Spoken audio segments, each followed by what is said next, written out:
I think every child has a right to experience being an earth being, because that's what's missing in our education.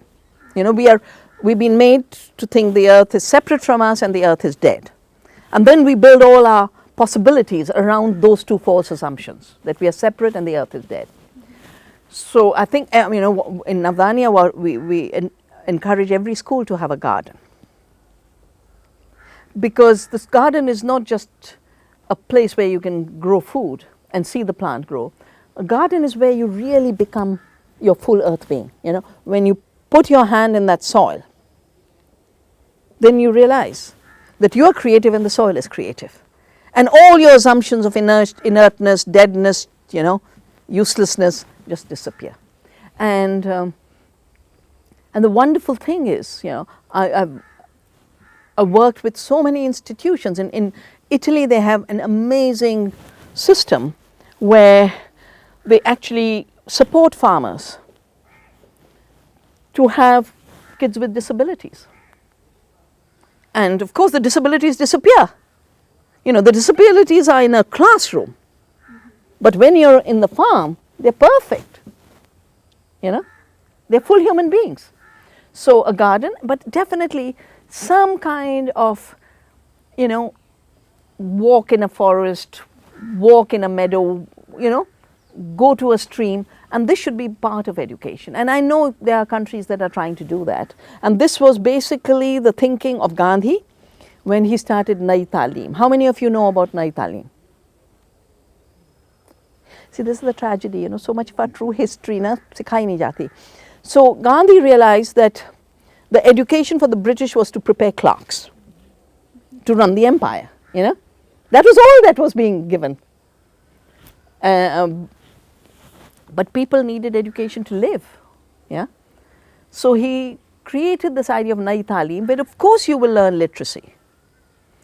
But you will also learn how to grow crops, you will learn how to take care of animals, you will learn how to weave, you will learn all of that. Same thinking in Shantiniketan, in Tagore's. He calls it both the University of the East and the University of the Forest. Yeah? And he has said in his essay, the one, that the knowledge of the West came from buildings of bricks and mortar. And the true knowledge of the East has come from the forest. And then he's talking about how actually everything that is learning in India has come from the forest, both from the Adivasi learning as well as, you know, going up in the mountains, the spiritual people sitting in a cave for years on end and having a direct communication with the processes of the world and the process of life. And, you know, for your question on how to have a conversation, there's a lovely writing in Tagore where he's saying, you keep talking about progress, that we are not progressing. If I'm a train, I need to progress from station A to station B. And it's relevant for you to ask, how much have you progressed towards station B? But if I'm a tree, I'm standing rooted. I don't progress to some other place. I evolve in my own evolution. So progress is a mechanical term. Yeah? How do you progress from place A to place B? Yeah? And in a way, the idea of development is a mechanical concept applied on societies, putting the wasteful fossil fuel industrial societies on the top and making us at the bottom needing to compete and copy. So yesterday the German TV was interviewing me and I said, you know, we are in a double kind of problem. Our problem is we are copying the West at the time the West is collapsing itself. You know, we are living on the illusions of how rich the West became with industrialization. No, it became rich with colonialism. The factories didn't make England rich. The slavery, the land takeover, the taking of the cotton, the taking of the indigo, that's what was the transfer of wealth, the taxes from the peasants. So I think, you know, we are at a moment where a new international solidarity is needed, respecting all our diversities. The second, our solidarity with the earth as being part of the earth and for all her beings. And the third, we are trapped between these true extremes right now. Limitless consumerism that doesn't know how to stop, and nothing for the rest. So we have to have a new language and a new vocabulary and a new imagination to say every being and every human being has a right to life, yeah? To food, water, ecological space, ways of working, and no one has a right to excess. You know, that excess then becomes violation. And we've got to now create, and you know what, the word degrowth is a very important word for the intellectual community, but it's a nasty word for someone suffering and not eating that day. You know, you're saying degrowing, ek meal kha rahe hain, wo bhi nahi khaunge. Hai na? So I think we have to, you know, I said this earlier to you, that in our language, you know, because we are a language of celebrating diversity, and you know, we had a environment secretary and a wonderful person. He wrote after 9/11. He was, I think, IMF director for India, and he was shocked at the response to 9/11. So he's done a book called 9/11 and Bahuda. Bahuda is diversity, plurality, you know, and there were different processes in the world. It was locked down to growth. Huge processes in the world locked down to development. This locking down by single words, one could call it a new kind of word imperialism, you know, which then behind the word is a structure and is a system. And what we need is lots of pluralism, yeah. So for everything you want to talk, find 10 words that you can say it in.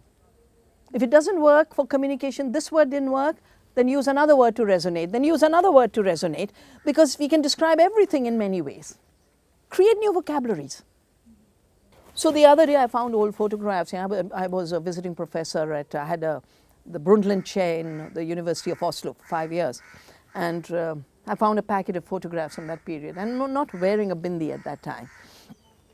But, you know, I just like development, growth, you know, the bindi had a lot of baggage, you know. The simple thing used to say, bindi means sign of marriage. And I said, kya bakwas hai, you know. So I didn't think it's important. I was in Pondicherry and I read an amazing book on Istri Shakti, you know, on the Shri Shakti. And this book is amazing because it, we do yantras, we do geometry, we do the mantras, the oms, and we of course have the iconography. I mean, the amount of iconography India has, you know, I love Diwali calendars, you know, amazing, you know. So you can represent, again, this comes to diversity, you can represent in geometry, pure geometry, you can represent in sound, and you can represent as icon and personified as human. So every goddess is a personification of a human quality that is desirable. You know, Saraswati, knowledge. Yeah, Lakshmi, real wealth. We used to always put Shubh Labh. Bas Labh nahi. Shubh had to be before it, you know. Shubh Labh.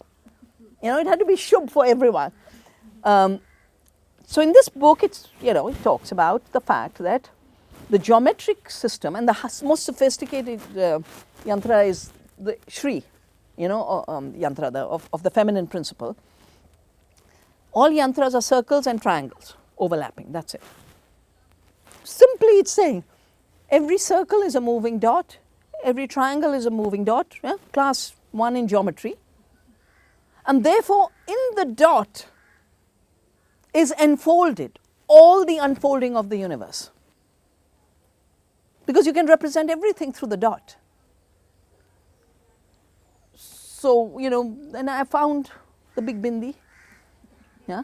I mean, I started to have respect for bindi. But I found a little corner store in Hoskas, Nirankari store. And I went to buy a toothbrush. And he had the big bindi. I said, yeah, lagai. You know, I mean, if you're talking about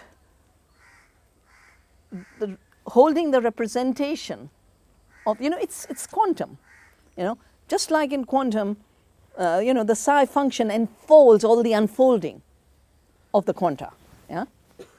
So the bindi enfolds the universe. So it's wonderful, to every day remember you're part of the universe. Well, since I wrote that book, there have been so many changes. But where we work, we can't be everywhere, but there are 5 states where we work deeply with women's communities. And our women's groups are self-organized groups called Mahila and Swaraj, because our entire work is based on Beat Swaraj or Run Swaraj, seed sovereignty, food sovereignty. And because women do the work and women have the knowledge, yeah, they are organizing themselves. And how has things changed? Things have changed because since that time, seed patenting came along, they have fought that. They've got their community seed banks. Junk food came along. They've remembered all their foods. The globalization came along. And they have remembered and resurrected their local cultures, including the defense of their commons. So things have definitely changed. In the areas where we work, changed for the positive. These are places from where, yesterday when this person was interviewing me, he says, where can we find societies that live simply without destroying the planet and have a good life? I said, come to our communities.